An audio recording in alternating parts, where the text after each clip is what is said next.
Hola, buenas noches a todos. Aquí estamos en otro de los conversatorios de Unidos por Chile con un personaje muy potente de la intelectualidad chilena, además un líder de opinión y columnista de muchos medios. Me refiero a Max Colodro, ya es marca registrada, así que y además le tengo un aprecio especial en lo personal. Así que, ¿cómo estás, Max? Muy bien, muchas gracias por la invitación. Un abrazo a todos. Max, voy a ir directo al hueso. Vamos a hacer la cosa dinámica. Voy a partir por Allende los Andes. ¿Qué te parece la elección de Argentina? Partimos del otro lado de la cordillera. Sí, sí, Me parece bien. porque después vamos a llegar a los sabrosos acá. Yo creo que la elección en Argentina confirma algo que estamos viendo en muchas otras partes, que es una sensación de hastío, de desencanto, de frustración muy grande con el deterioro político, pero también con el deterioro económico y social que se están viviendo en muchas latitudes. Yo creo que hay gente que dice, cosa con la que yo concuerdo, que desde hace bastante tiempo, sobre todo en América Latina, estamos más bien, más que votando por la izquierda, por la derecha, estamos votando por la oposición.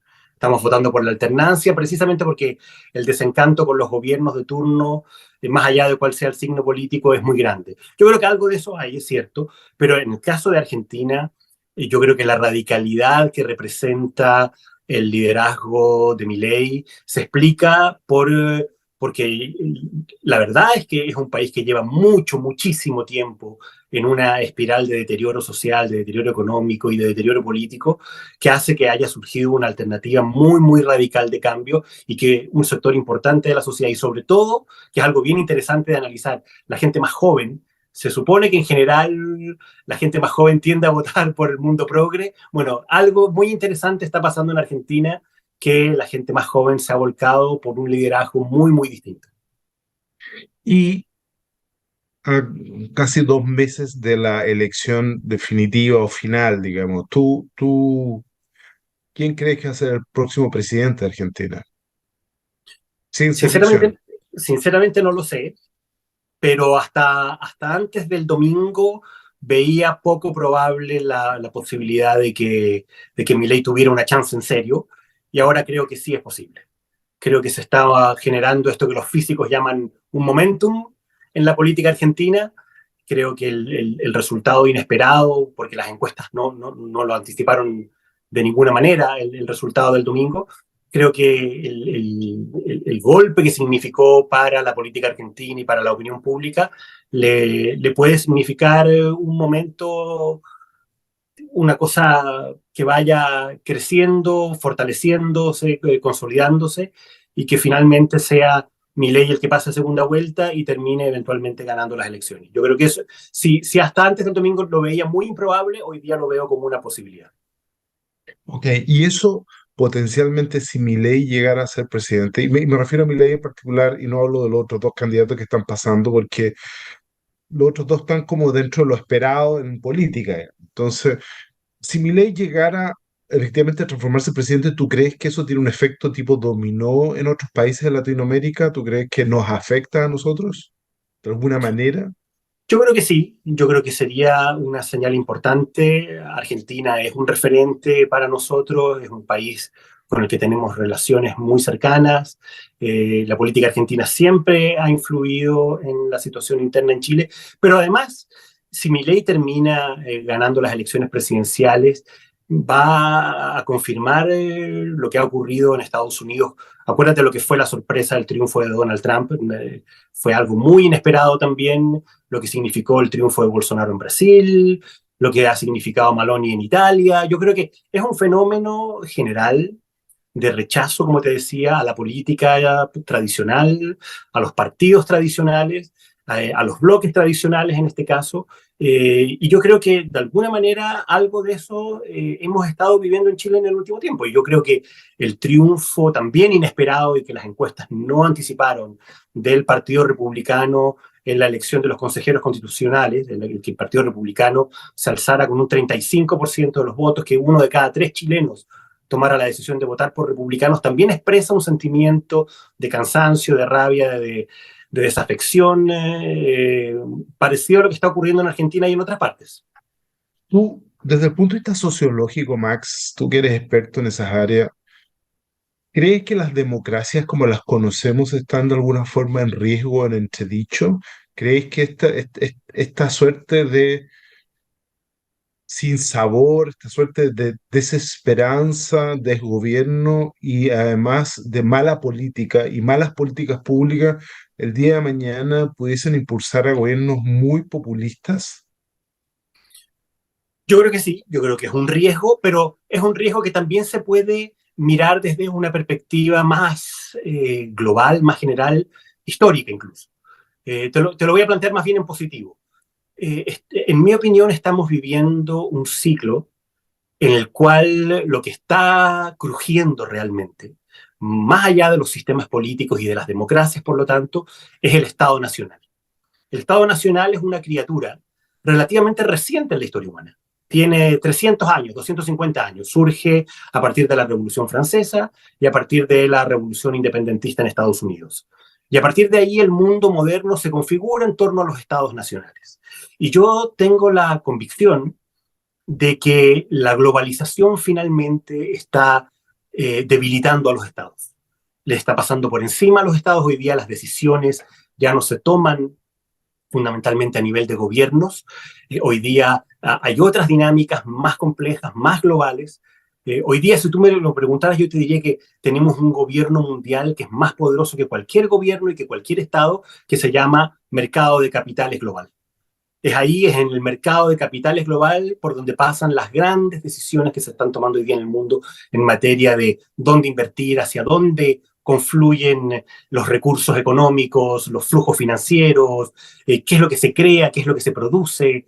Entonces, yo creo que los estados nacionales se han ido debilitando y la expresión política de eso es este deterioro y este debilitamiento de las democracias.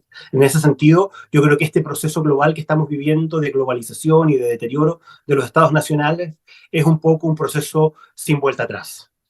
Qué interesante lo que planteas. Y déjame tratar de meter una cuña en esto que tiene que ver con la concentración de la información. El hecho de que la información esté manejada en muy pocas, a nivel global, como nunca en la historia, en muy pocas manos y esté concentrada la información, de alguna manera también no debilita, porque la información puede ser orientada, sesgada, manipulada, amplificada, minimizada, etcétera. No hay un riesgo también que estas grandes corporaciones económicas y estas grandes corporaciones del conocimiento manipulen definitivamente la realidad de la humanidad? Yo creo que sí, yo creo que hay un riesgo, yo creo que algo de ese riesgo se ha materializado, lo estamos viviendo hoy día, pero a mí me cuesta pensar en cómo ponerle freno y más aún en cómo ponerle marcha atrás a este proceso. Creo que este proceso es un poco irreversible a nivel global. Creo que estas grandes corporaciones efectivamente controlan hoy día la información, los datos. Hoy día estamos viviendo en una economía de los datos. Hoy día ya más que los recursos naturales, lo importante es la información que nosotros mismos, los usuarios, los ciudadanos, entregamos gratuitamente, además, en muchos casos a estos servicios. Se ha repetido mucho esto. Bueno, si el servicio es gratis, quiere decir de que el recurso económico eres tú mismo. Mm. Bueno, es cierto, nosotros somos el recurso económico, nosotros entregamos nuestros datos para poder tener correo electrónico, para poder tener WhatsApp, para poder tener acceso a las redes sociales, pero hoy día el mundo está funcionando así.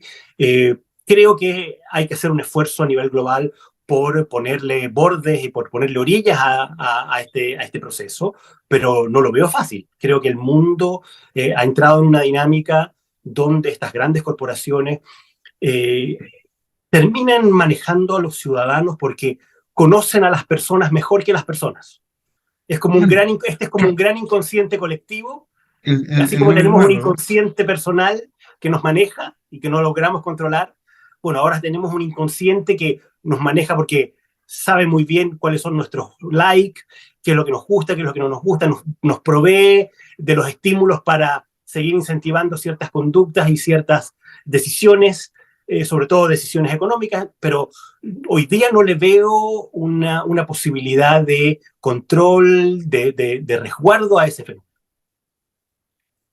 Hay una experiencia política real que ocurrió con la elección de Donald Trump, cuando Cambridge Analytica de alguna manera utilizó data de Facebook y de alguna forma fue mostrando y generando opinión política en un porcentaje importante de la población norteamericana. Y eso quedó claramente demostrado cómo les crearon una suerte de realidad paralela, dependiendo precisamente de la inteligencia que había detrás, ¿no es cierto?, el algoritmo, y fueron manipulando el voto. Yo encuentro súper peligroso para que la gente, uno no se detiene mucho a pensar, ¿ah? Pero para que la gente que nos escucha lo vea. Si hoy día aparece un verbo que es el googlear, que significa que tú te metes a Google y buscas algo, si por alguna razón ese algoritmo maravilloso en el conocimiento profundo, en el aprendizaje profundo que tiene la máquina, en el deep learning, de alguna manera decide que Max Colodro o Ricardo Tuanes no existen, yo por más que busque, no voy a aparecer. O por el contrario, si el deep learning del algoritmo dice, no, vamos a potenciar a Max y van a poner solamente cosas buenas de Max, yo voy a poner Max y va a aparecer pero cientos de páginas con las fotos más bellas, Max. O sea, voy a manipular de alguna manera. Y hoy día damos todo por hecho que efectivamente eso es inocuo y que es absolutamente ecuánime, justo y transparente, pero nadie te garantiza que eso efectivamente sea así.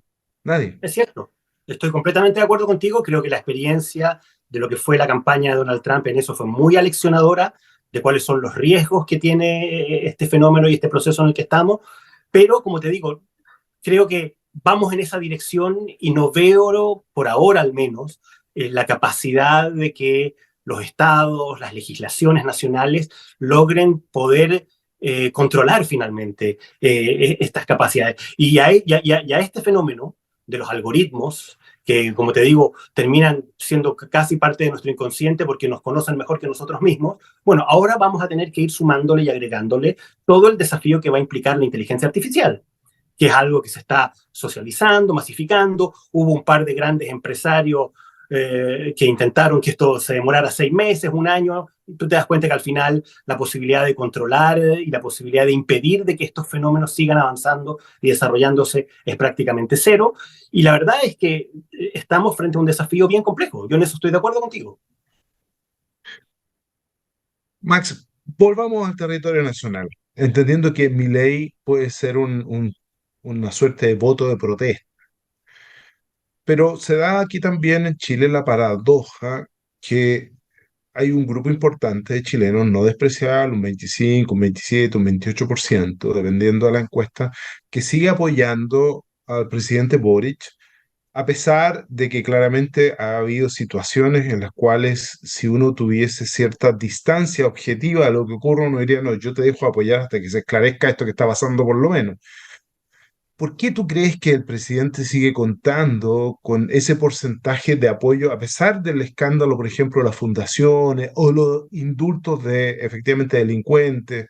¿Por qué tú crees hay un voto o un acto de fe, hay un acto de confianza, la creación de un sueño? ¿Qué es lo que ocurre?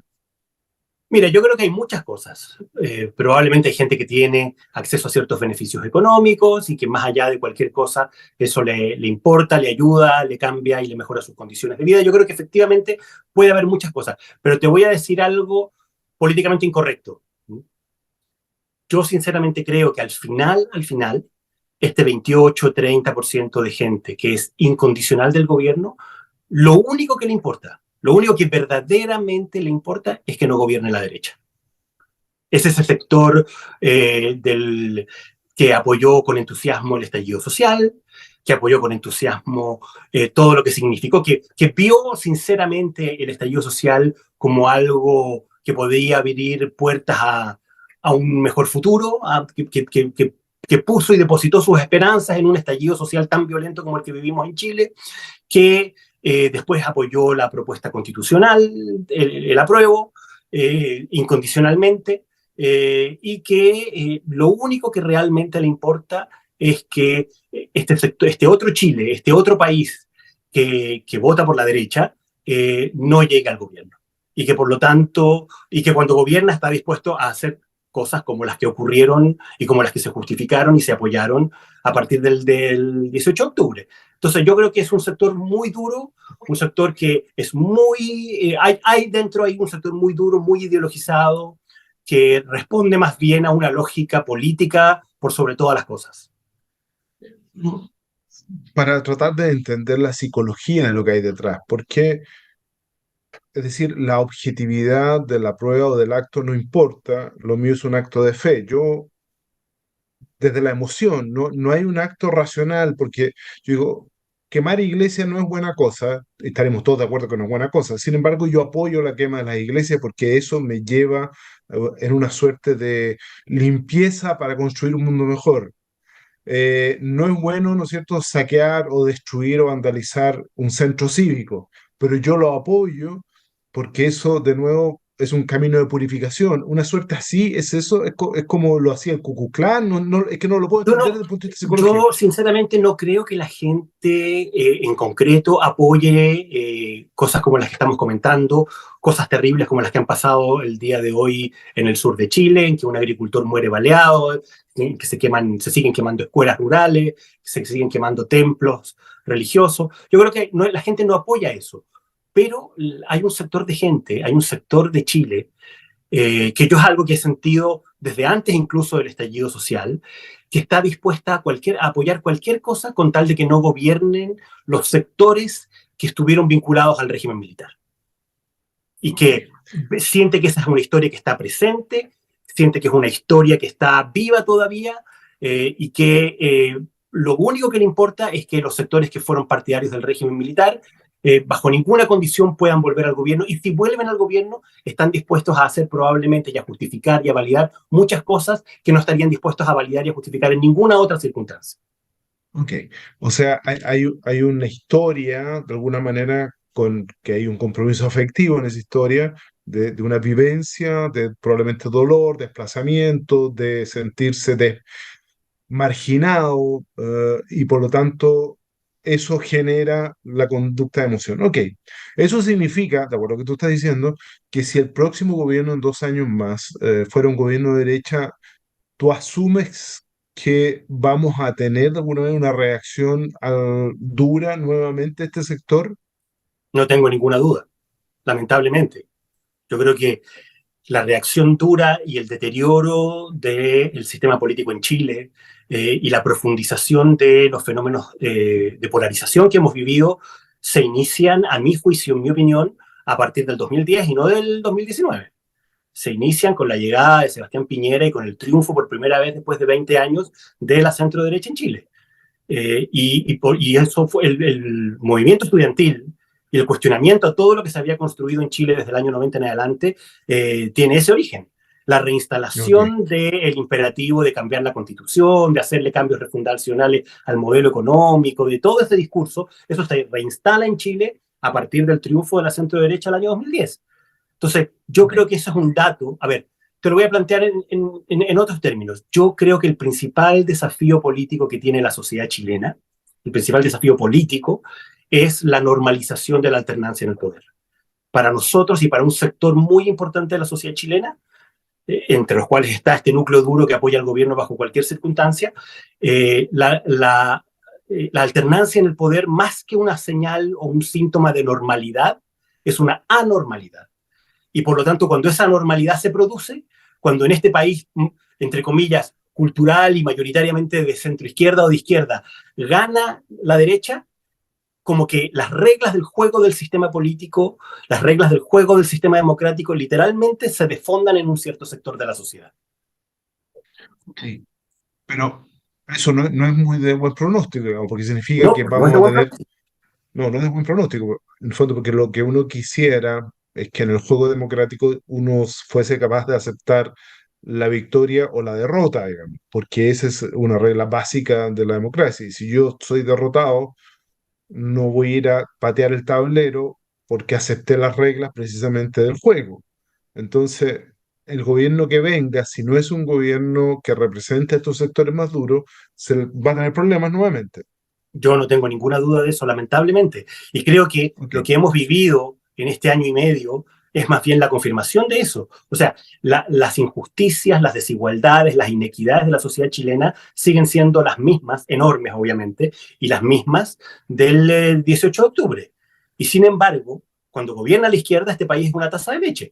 No ha habido, hemos tenido la peor inflación de las últimas 3 décadas, el peor deterioro del poder adquisitivo de la gente en 3 décadas, y no hemos tenido una sola huelga. El presidente de la República notifica a los estudiantes universitarios de que no les va a poder condonar el CAE y la CONFECH no se moviliza en contra. Entonces, aquí hay que tener claro qué es lo que termina gatillando y activando el descontento, el malestar, la frustración. Te lo voy a decir también de otra manera. Pareciera ser que cuando en Chile gobierna la centroderecha, las injusticias y las inequidades, que son efectivamente muchas, se vuelven para un sector de la ciudadanía literalmente insoportables. Eh, Muy claro. Tú señalaste a un medio de comunicación que con la salida del ministro Giorgio Jackson, de alguna forma el gobierno se desfondaba ideológicamente o era el tiro de gracia ideológicamente. ¿Sigues pensando eso? Sí, porque yo no puedo desvincular la caída de Giorgio Jackson y el cambio de gabinete del día de hoy, en el que finalmente la que cayó ya no fue el Giorgio Jackson, sino que fue Revolución Democrática. Revolución Democrática hoy día quedó literalmente fuera del gobierno. Quedó uno de los partidos más importantes del Frente Amplio, el más importante del Frente Amplio y uno de los más importantes del oficialismo, quedó relegado literalmente a bienes nacionales, con un ministro en bienes nacionales y punto.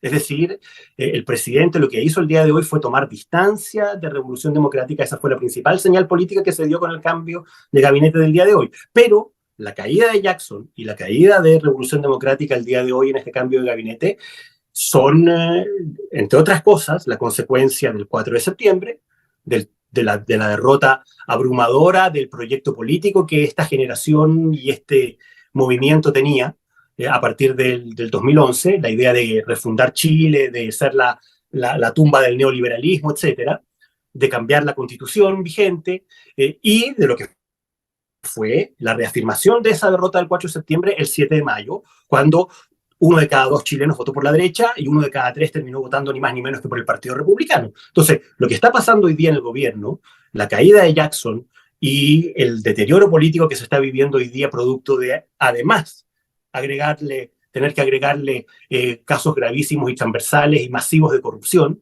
bueno, es el fin de un proyecto político de una manera muy radical y muy estruendosa. Una pregunta directa al hueso. ¿Tú crees que el presidente Piñera con las últimas apariciones está tratando de tener un récord mundial y ser elegido por tercera vez? No, no lo creo. Espero que no, además. ¿No?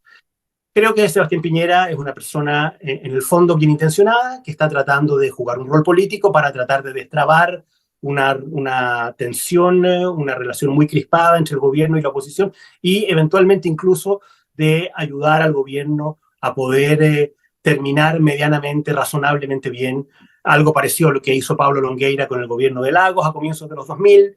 Yo creo que Sebastián Piñera efectivamente cree y debe tener la convicción de que en este momento tan difícil, tan crispado, es bueno darle una mano al gobierno y buscar facilitar que al menos la centro derecha retome las conversaciones con el gobierno para ver si es posible sacar adelante un pacto fiscal y una reforma previsional, que es un poco lo que se va a reiniciar a partir de mañana. Yo creo que el cambio de gabinete el día de hoy, a 24 horas de la reunión de la moneda con la centroderecha, con Chile Vamos, son dos cosas que no son casualidad, son coincidentes. Ok. ¿Tú cómo ves los liderazgos políticos transversalmente? ¿Tú crees que los liderazgos hoy día, a propósito de que el presidente Piñera tiene que de alguna manera tender puentes para que efectivamente tratemos de navegar menos crispadamente, ¿cómo ves los liderazgos políticos? ¿Tienen el peso específico a propósito de Sergio Nofre Jarpa, ¿no es cierto? Que con sus luces y con sus sombras claramente era un transatlántico como lo fue, no sé, Saldívar o Bernardo Leighton, Benninger, Frey, etcétera. Hoy día ves esos liderazgos, esa potencia política que de alguna manera logren encauzar las cosas o no lo ves así. ¿Qué No, yo sensación hoy tienes? día hoy día veo más bien una ausencia de liderazgos importantes. Creo que, o sea, si tú piensas en lo que fue un Eduardo Frei Montalva, Salvador Allende, gente como Sergio Núñez Jarpa, como Jorge Alessandri, Jaime Guzmán, o sea, creo que el último gran liderazgo de ese estilo fue Ricardo Lagos. Elwin Lagos, creo que después de eso no hemos tenido grandes líderes políticos que tengan una mirada y una perspectiva más general, una mirada más de largo plazo respecto de los desafíos del país.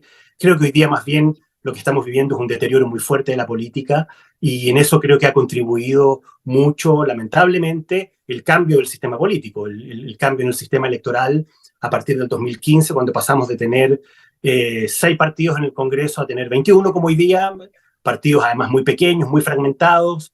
Creo que es parte del problema que estamos viviendo hoy, el problema del sistema político y del sistema electoral. ¿Cuál es tu pronóstico para Chile, Max, para los próximos 5 o 10 años? ¿Cómo es esto? ¿Vamos a ir de tumbo en tumbo? ¿Nos vamos a argentinizarnos? ¿Qué es lo que ocurre? Porque, y lo pongo en un contexto, Paraguay, que estaba, casi había, a propósito del viaje del presidente Piñera y el presidente Boric, que casi no estaba en el mapa, encontré el gobierno ordenadito, con impuestos bajitos, con reglas claras, atrayendo la inversión. Lo único que ha hecho en los últimos 10 años es crecer, crecer, crecer, atrayendo inversiones y generando empleo. Entonces, ¿vamos a ser nosotros capaces de repetir este ciclo de crecimiento que tuvimos durante 30 años y que efectivamente sacó a tantos chilenos a la pobreza? ¿O tú crees que llegamos a una suerte de plató y ahora vamos a tratar de navegar con puras turbulencias hacia adelante? ¿Cómo lo ves? A ver, yo creo que estamos en un desafío de país, en un desafío histórico bien grande, que no es fácil. Yo soy un convencido de que el país tiene que hacer un gran esfuerzo para construir consensos mínimos, acuerdos mínimos en cuestiones básicas, sobre todo de diseño institucional y de sistema político. Eh, Tuvimos una experiencia fallida ya en el proceso constitucional anterior. Eh, ha habido solo 3 países en el mundo que han tenido rechazos a procesos constituyentes en las urnas. Ha habido 3 en el mundo, 2 de África y Chile. Y si llegamos a rechazar el próximo proceso constituyente en diciembre, vamos a ser el único país en el mundo que ha rechazado 2 veces un proceso constituyente en las urnas. Entonces, creo que hay que dimensionar lo que eso significa. Nos está costando mucho ponernos de acuerdo en cosas mínimas, en cosas básicas. El riesgo en el que estamos hoy día es que no seamos capaces ni siquiera de ponernos de acuerdo en una constitución, que es lo más básico que un país puede tener. Es lo que define finalmente lo que conversamos, las reglas del juego en materia institucional.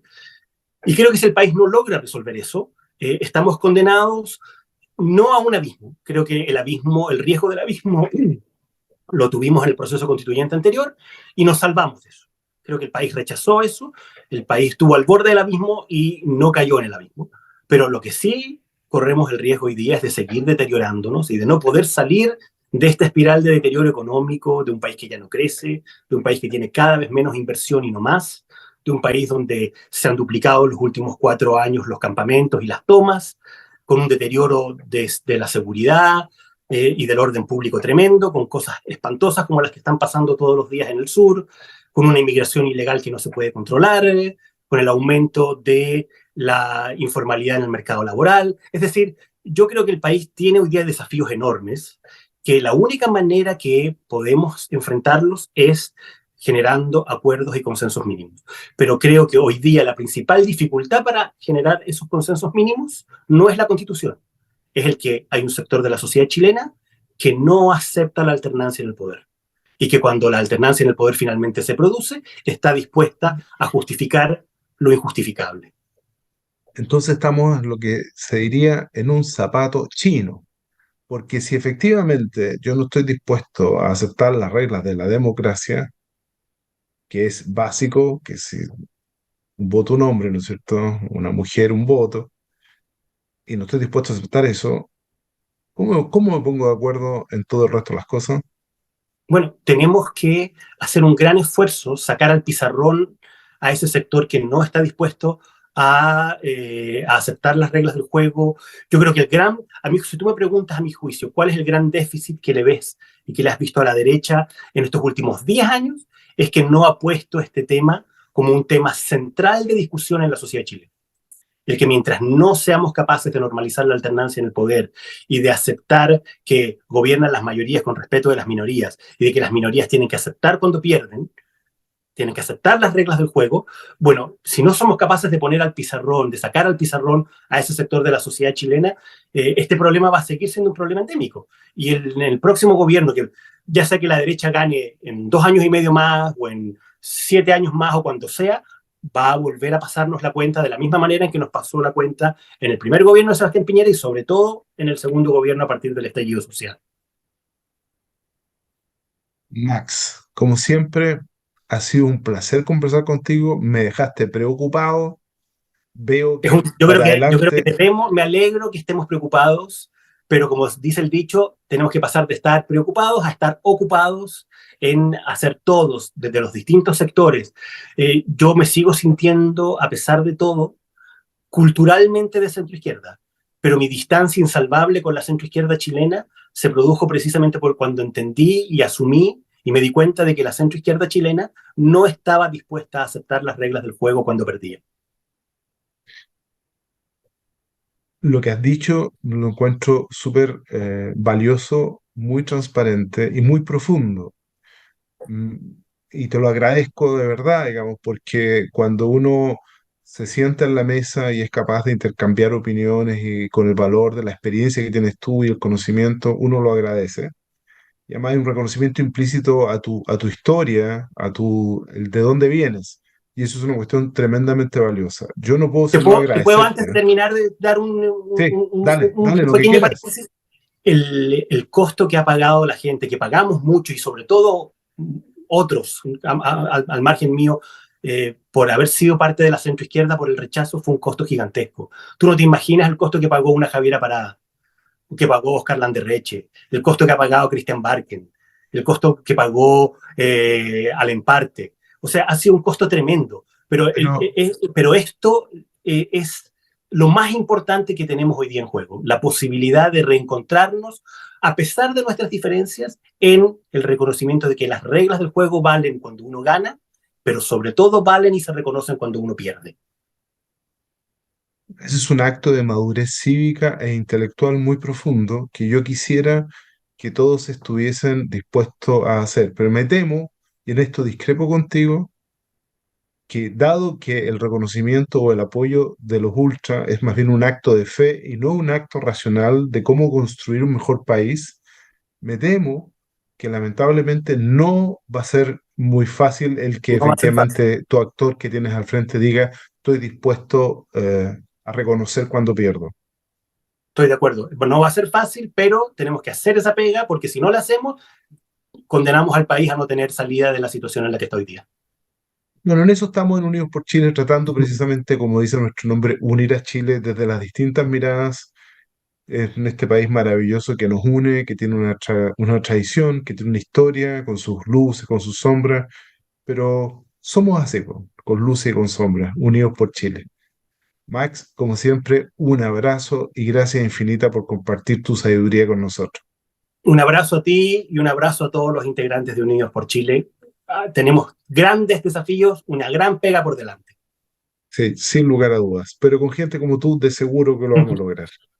Un abrazo, Muchas gracias, que estés muy bien, un abrazo, Max. Gracias por tu tiempo, adiós. igualmente.